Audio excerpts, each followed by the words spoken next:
Oh, hi babes. Welcome back to episode 2 of Wine in My Foyer. It's me, Bianca, c'est moi, and thank you for joining me. And we are always going to talk about 3 things. First thing, we're going to learn a little bit about wine. Number 2, we're going to talk about New York City living.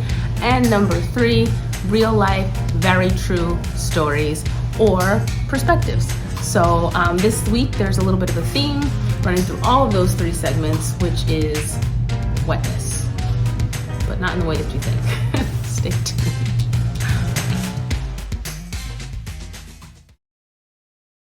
So first up, we're going to talk about the wine. Today's wine that I'm drinking is a Muscadet.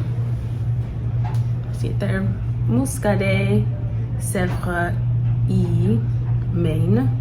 And this is a wine varietal from the Loire Valley, which is northern west coast in France. And the reason I felt it came to my mind today was because to me in my mind, it reminds me of like coastal, beachy, but a little bit wet and rainy type of living. And the stories that I'm going to be telling later have to do with rain and just being by the beach. And this is the first thing that came to my mind. But this wine pairs so well with seafood, particularly with oysters. It's the winter months right now, but this is first thing that came to my mind when I thought of like rainy, beachy.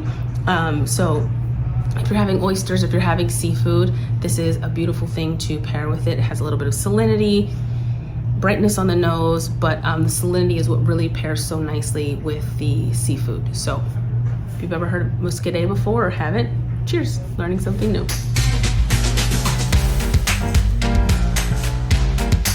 Okay, so number 2 thing we're talking about today, which is going along the theme of rain, wetness, beachiness, is what it's like when it rains in New York City. And I felt like last week I kind of gave you a New York City tip that wasn't super positive, but this week, I'm sorry, we're still in the same theme. And we're still in the same theme in the sense that I still have my construction workers outside. They are still directly outside my window, and I have avoided them as long as I can, but yet here we are. So we're just gonna push through and keep recording and not care. But back to when it rains in New York City, it is just straight up nasty. It's like, it's not this beautiful thing that you might see in photos where you're in a taxi cab and like you might roll down the window or you see the rain trickling down the front window and you're in the cab on the way to the airport and it's so nice and oh, look at the city covered in beautiful rain and everybody's just walking through with their umbrellas. No, it's nasty. And especially everywhere.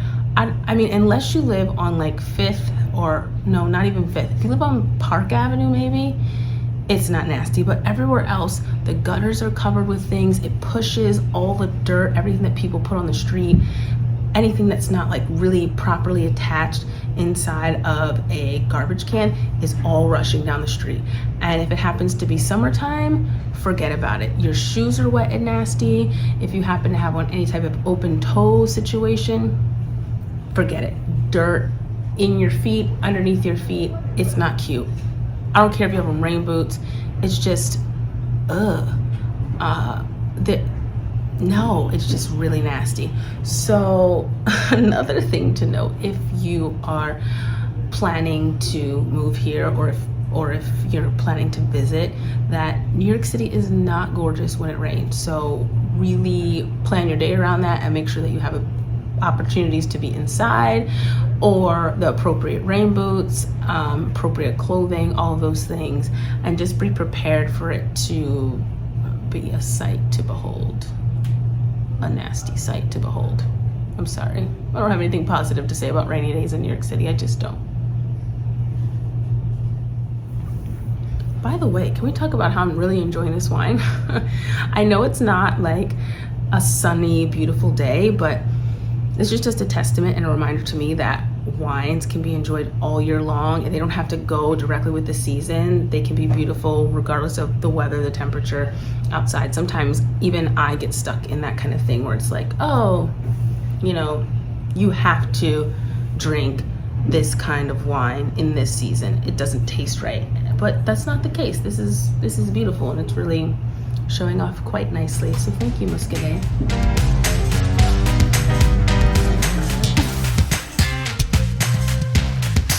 So, as I said before, the theme of this particular episode is wetness, rain, and I tried to pull that theme through the wine, which reminds me of sea and ocean and salinity, and then also the little tip about New York City and the way that it is here when it rains. And number 3 is a little bit of a story time, so stick with me, try and stay with the story, but I leaned back a little bit in my chair because it's kind of a long one.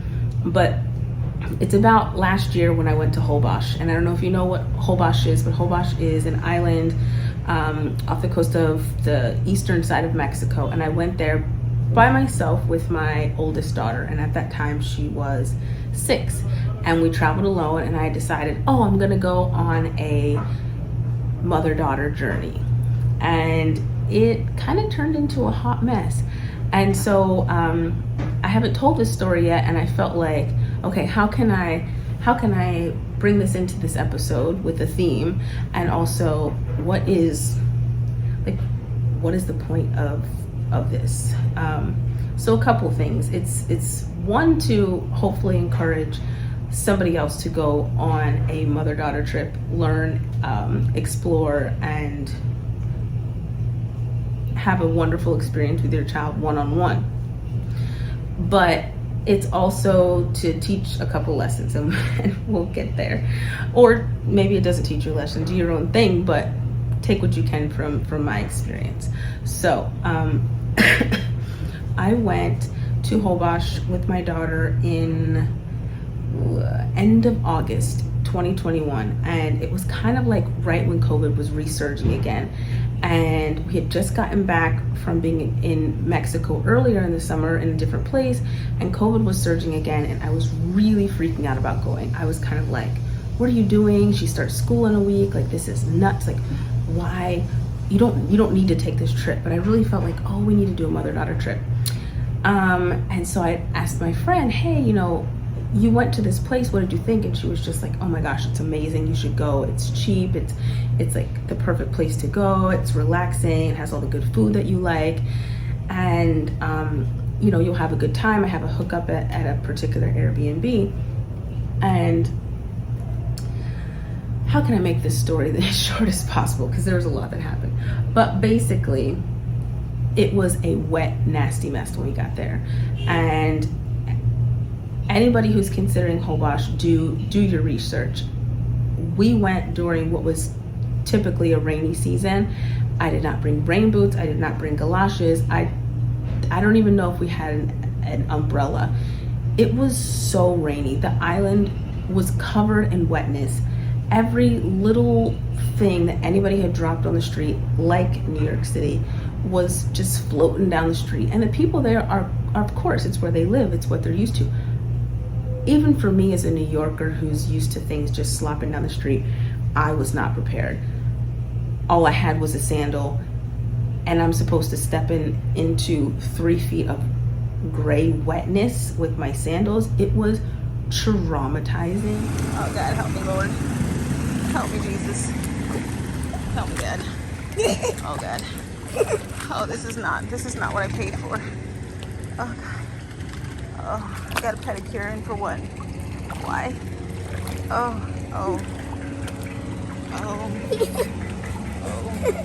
Hilarious, Mom. Oh God. Okay, we did it.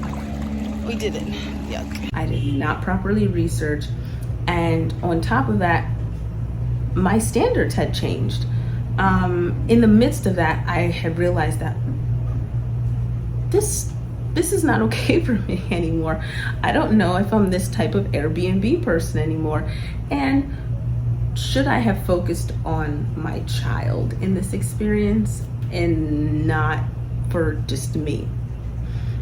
So for me, going to a place where in order to get breakfast, I had to wade in the freaking dirty gray water to walk across the street in my flip-flops just to eat a meal, it literally sent so much trauma up my spine. It was absolutely horrific for me personally. It's just not the vacation that I wanted, and it was not relaxing.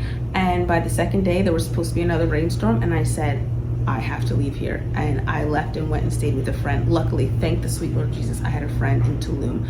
But like, I realized so many things through that experience, especially now, once the trauma in my nervous system is like not activated, in the sense that, one, like, if you're gonna go on a trip with your kid, it should be 95% about your kid, especially if they're under 10 years old. You know, I should have just gone to freaking Disney World.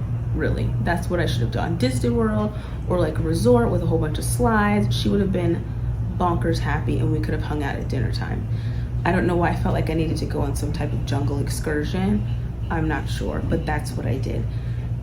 And two, I recognized that, like, oh, things have changed. This certain level of thing is no longer my baseline. This is not what makes me comfortable. I need to retrain myself every time I go into scenarios, because I'm like, oh, that's fine, but it's not. And it has nothing to do with like being bougie. Like, don't get me wrong, I was staying at an Airbnb that was not super fancy. It was perfectly clean and amazing with a little pool, like perfect. But in that kind of situation, I needed something more. So I think for me, it just was a realization that you're a big girl now and you need to make big girl decisions. And when you're going on a vacation for yourself, it should be about yourself at this level. And when you're going on a vacation with your kid, it really should be with them in mind, and you have to kind of put yourself to the side. So trudging through the muck and the mire of Holbox, which is for some people a magical place, it was not that for me. It was traumatic and I didn't like it. But I would go back, but I would stay at a hotel. There are those on Holbox. And I will bring 2 sets of umbrellas and 2 sets of rain boots. So just, I guess, the learning experience through this conversation and the thread of the water is that really take a second before you're making those decisions, especially with kids in mind, to see who the vacation is really for. Who is it really for? Who is it going to serve? And is this going to fit your levels of comfort? And if it's not, maybe you shouldn't go, or if it's not, maybe you should find something else, because that particular trip to Holbox did not vacate me. No, not at all. Cheers, guys. See you next time on Wine in the Foyer with Bianca.